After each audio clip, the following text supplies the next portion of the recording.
Bayangkan sebuah kelas di SD. Murid-muridnya tengah asyik bermain kartu algoritma, tersenyum sambil memetakan langkah-langkah sederhana seperti menyikat gigi atau mengiris buah. Di balik tawa polos itu tersembunyi ambisi besar. Pemerintah mengusung revolusi pendidikan digital lewat pelajaran coding dan kecerdasan artifisial atau disingkat KKA yang akan secara resmi diimplementasikan mulai tahun ajaran 2025-2026. Terdengar seperti mimpi, anak Indonesia belajar memahami teknologi paling canggih sejak dini, membekali dirinya dengan kemampuan berpikir komputasional bukan sebagai pengguna, tapi sebagai pencipta inovasi masa depan. Namun, di balik mimpi besar itu tersembunyi jejak-jejak tantangan yang tak mudah diabaikan. Pertama, kita harus menyadari bahwa pelajaran ini hanya pilihan, bukan kewajiban. Artinya, tidak semua sekolah, apalagi di daerah terpencil, punya sumber daya untuk menyelenggarakannya. Lalu, bagaimana nasib sekolah tanpa komputer memadai atau guru yang memahami dunia coding dan kecerdasan buatan? Kedua, keberadaan guru yang kompeten untuk mengajar KKA masih menjadi pertanyaan besar. Walau pemerintah menjanjikan pelatihan dan bimbingan teknis, realitasnya belum semua sekolah punya guru yang siap. Apalagi di jenjang SD, di mana guru kelas biasanya tidak memiliki latar belakang TIK. Ketiga, muncul pertanyaan lebih luas, apakah generasi muda kita sudah siap menghadapi tumpukan pelajaran baru ini? Di saat pelajaran tambahan lainnya sudah menyita waktu, muncul kekhawatiran bahwa KKA justru bisa menjadi tekanan tambahan. Batas waktu di depan layar, overload materi, dan beban belajar yang belum tentu berdampak positif jika tidak ditangani dengan strategi bijaksana sistem informasi kurikulum nasional. Jadi, di saat kita berdiri di ambang gebrakan digital di ranah pendidikan, ada satu kata kunci yang harus membayang, keadilan akses. Tanpa itu, mimpi melek teknologi bisa berujung kian memperlebar jurang pendidikan antara kota dan desa, kaya dan miskin. Karena apa gunanya memperkenalkan AI kepada siswa di Jakarta jika di pelosok belum punya komputer? Di balik antusiasme keras soal peluncuran KKA tersembunyi realita yang menohok. Bukan semua sekolah di Indonesia berada pada posisi yang sama dalam perlombaan digital ini. Fakta menyayat, dari data Dabodik 2024 hanya sekitar 22% SD di seluruh negeri yang memiliki lebih dari 15 unit komputer. Sementara daerah-daerah seperti Papua dan Nia Selatan masih bergumul dengan keterbatasan listrik dan sinyal internet. Bayangkan perbedaannya. Di satu sisi, siswa di kota besar mengelilingi layar komputer dengan modul interaktif dan tantangan logika. Sementara di sekolah lain, peserta didik hanya bisa menatap dinding kelas, tak tahu kapan mereka akan mendapatkan akses ke perangkat yang dianggap esensial. Ini bukan sekedar akses, namun soal keadilan. Bagaimana mungkin anak-anak di desa bisa bermain dengan blok kode ketika mereka bahkan belum merasakan kehadiran listrik yang stabil? Kemendikbudristek Momas telah menyusun modul dan strategi pengajaran yang canggih, mulai dari pendekatan unplugged coding di SD, pengenalan pemrograman blok di SMP, hingga pemrograman teks dan AI di SMA, dengan dukungan BIMTEK dan LMS serta kemitraan multipihak. Sayangnya, idealisme ini harus bertabrakan dengan kenyataan di lapangan.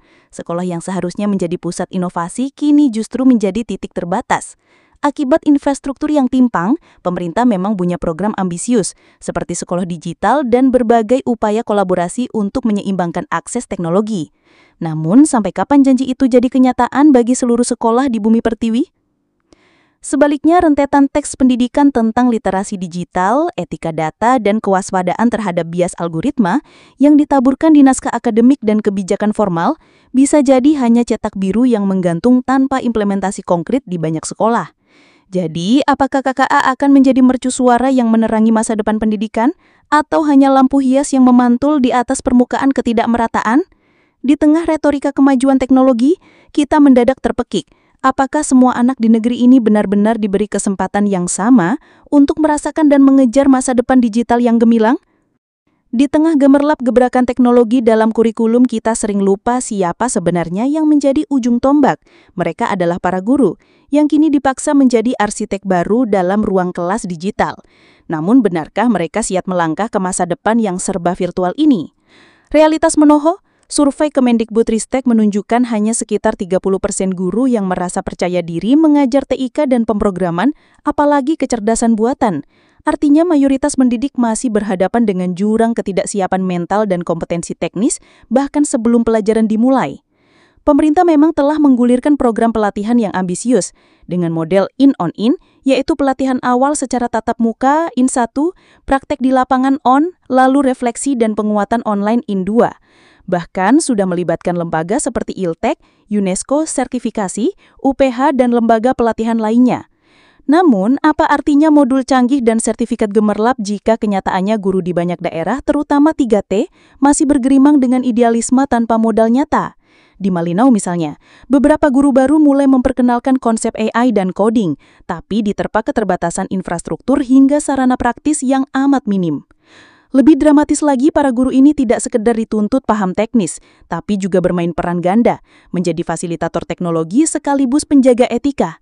Wakil Mendikbudristek Fajar Rizaul Haq dengan lantang menyanekan bahwa yang terpenting bukan sekedar bikin game atau program, tapi bagaimana anak-anak kita mengembangkan soft skills, tanggung jawab, etika, dan rasa aman dalam menggunakan teknologi. Tugas berat, tanpa bayaran ekstra, tanpa penghargaan material. Belum lagi secara struktural, guru-guru ini juga berada dalam sistem birokrasi pendidikan yang padat dan sulit diubah. Beban administrasi, rutinitas pengisian rapor digital, hingga tuntutan pencapaian target kurikulum yang sebelumnya telah dirancang. Semua membayangi ruang kreativitas guru. Tanpa dukungan yang nyata dan motivasi berbasis prestasi, bagaimana mungkin mereka mengubah paradigma mengajar yang telah tertanam selama bertahun-tahun? Pendapat netizen ikut menyeruak. Kalau merasakan cara guru ngajar sama aja, berarti gurunya kurang kualifikasinya. Kemungkinan siswa nggak dapat akses ke PC atau komputer di rumah sedangkan lab komputer di sekolahnya terbatas. Bisa juga karena tenaga pengajar yang bagus buat materi begini juga kurang. Perasaan janggal ini muncul ketika idealisme reformasi pendidikan berbenturan dengan mindset usang dan sistemik yang mengekang. Guru jadi simbol ambivalo. Di satu sisi pahlawan revolusi digital, di sisi lain korban sistem tanpa reward yang menghargai transformasi sejati. Jika satu langkah kecil seperti pelatihan gagal diteruskan dengan mentoring lokal, dukungan sarana, dan apresiasi profesional, baik moral maupun finansial, apa jadinya pembelajaran KKA? Kita membayangkan seorang guru yang mengajarkan AI tanpa punya akses stabil ke LMS, tanpa ruang lab yang memadai, tanpa jaringan sejawat yang mendukung, dan tanpa rekognisi atas keberaniannya membawa perubahan. Pada titik itu, mimpi generasi melek teknologi bisa tenggelam dalam kesunyian ruang kelas yang lambat. Bayangkan, murid-murid Indonesia entah di sudut kota modern atau di desa pencil kini dihadapkan pada mata pelajaran baru yang punya aura futuristik, coding dan kecerdasan buatan. Tampak menginspirasi, mereka mempelajari logika algoritma, mesin learning hingga etika data dalam satu kurikulum. Tetapi apa jadinya apabila para siswa itu yang notabene masih bersentuhan dengan matematika dasar, literasi bahasa dan ilmu pengetahuan lainnya, didorong menyerap hal-hal teknis tingkat lanjut? Teori kognitif load mengingatkan kita bahwa otak anak-anak memiliki batas kapasitas memori kerja. Ketika beban belajar terlalu padat, bukan memunculkan pemahaman, justru membentuk kesalahan, stres, dan skema mental yang retak. Lebih dramatis lagi, kecerdasan buatan yang seharusnya menjadi alat bantu belajar seperti AI Coding Assistance berpotensi menciptakan ketergantungan berbahaya. Penelitian akademis menunjukkan siswa bisa semakin cepat menyelesaikan coding dengan bantuan AI, namun justru kehilangan kemampuan metakognitif, bahkan jatuh ke ilusi kompetensi palsu ketika tantangan dihadapkan tanpa AI. Artinya AI yang seharusnya memperkuat proses berpikir malah bisa membius dan membelokkan arah belajar itu sendiri. Disinilah letak paradoks dramatisnya. Kurikulum ini ingin menumbuhkan generasi kreatif dan adaptif, tetapi sistem pendidikan kita belum siap memasukkan materi super kompleks tanpa menuntun siswa secara bertahap dan sensitif terhadap kapasitas mental mereka. Apalagi ketika integrasi KKA sering dilakukan sebagai pelajaran pilihan, ditempel di antara jadwal padat. Bukan sebagai penyesuaian, tetapi tambahan yang menguji batas daya konsentrasi dan kapasitas kognisi anak. Ditambah lagi, tidak semua pengajar punya bekal pedagogis yang memadai untuk menyusun pembelajaran yang bisa menurunkan extraneous cognitive load dengan strategi seperti work examples atau segmentasi materi agar siswa tak merasa tersedak informasi. Tanpa desain instruksional yang bijak, KKA bisa berubah wujud, bukan sebagai gerbang menuju literasi digital matang, namun rintangan yang menciptakan kebingungan, frustasi, dan kelelahan mental. Menurut Kompas, hanya sebagian guru, khususnya mereka dari latar TIK yang sedang dilatih lewat upskilling, sedangkan banyak guru non-TIK kini berjuang menyeimbangkan antara mengajar nilai-nilai etika digital dengan menghadirkan materi teknis yang berat, serta mempertahankan peran karakter pendidik yang tak tergantikan oleh mesin. Maka, ketika kita bicara pembelajaran KKA yang ideal, kita berbicara soal seni meracik kurikulum. Bagaimana membuat coding dan AI terasa seperti petualangan berpikir, bukan beban ekstra. Bagaimana menjadikan mereka tantangan yang memantik kreativitas, bukan menciptakan overload yang mematikan rasa keingintahuan. Kini, kita berdiri di persimpangan yang menentukan arah masa depan bangsa. Di satu sisi, kurikulum 2025 dengan coding dan kecerdasan artifisial atau KKA adalah simbol keberanian Indonesia untuk tidak ketinggalan dalam revolusi teknologi global. Dunia sedang berlari kencang. AI merambah hampir semua lini kehidupan, dari industri, kesehatan, hingga hiburan. Dan Indonesia berusaha menyiapkan generasinya agar tak sekedar menjadi penonton, tapi aktor penting di panggung dunia digital. Ini adalah cita-cita besar, bahkan teramat mulia. Namun, di balik keindahan visi itu, terselip risiko yang tak kalah mengerikan. Apakah kita sedang membangun jembatan emas untuk masa depan anak bangsa? Atau justru menjerumuskan mereka ke jurang yang penuh ketimpangan, beban, dan ilusi kemajuan? Sebab jika kita jujur, apa gunanya sebuah kurikulum futuristik bila hanya bisa diakses oleh mereka yang duduk di sekolah ber-AC dengan laboratorium komputer canggih dan guru yang telah disiapkan lewat pelatihan mahal? Sementara di pelosok negeri, masih ada anak-anak yang belajar di ruang kelas bambu, tanpa listrik, tanpa internet, bahkan tanpa guru tetap. Disitulah paradoks mencengkram. KKA bisa menjadi mercusuar peradaban, tapi juga bisa menjadi tembok eksklusif yang semakin melebar jurang ketidakadilan pendidikan. Pertanyaan tajam pun muncul. Apakah KKA benar-benar untuk seluruh anak Indonesia, atau hanya untuk segelintir elit di perkotaan? Dan jangan lupa, di balik teknologi yang diagungkan ini, ada sisi gelap yang jarang disentuh, etika dan kemanusiaan. Bagaimana kita memastikan generasi muda tidak hanya mahir memprogram, tetapi juga peka terhadap bahaya bias algoritma, ancaman disinformasi, hingga kecenderungan dehumanisasi akibat terlalu percaya pada mesin? Apa jadinya jika generasi mendatang tumbuh dengan pikiran logis yang kaku, tapi kehilangan empati, kehilangan kepekaan sosial, kehilangan rasa kemanusiaan? Bukankah tujuan utama pendidikan adalah membentuk manusia seutuhnya, bukan sekedar mencetak mesin manusia yang jago mengotak-ngatik kode? Inilah alasan mengapa KKA bukan sekedar isu teknis, tapi isu ideologis. Ia menantang kita untuk menjawab pertanyaan fundamental. Pendidikan kita mau diarahkan kemana?